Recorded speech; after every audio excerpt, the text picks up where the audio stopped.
Salam dostlar, bir daha Gəncədə baş vermiş hadisə barədə çoxlu insanların verdiği suallara göre yine de cevap verirəm. Elgün bala bir hadisə mi veya her hansı bir şekilde necə olduğunuzu prosesler istintaq etdiyi üçün mən öz şərhimini o barədə deyə bilmərəm. Ama bir şey deyə bilərəm ki, birçok insanlar onu döyərək o hala getirdiğini deyilir.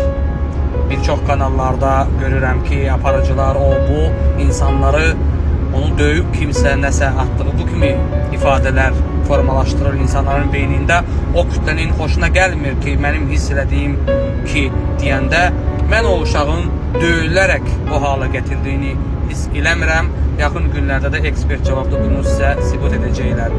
Hadisə intihar ola bilər, amma döyüldüyünü hiss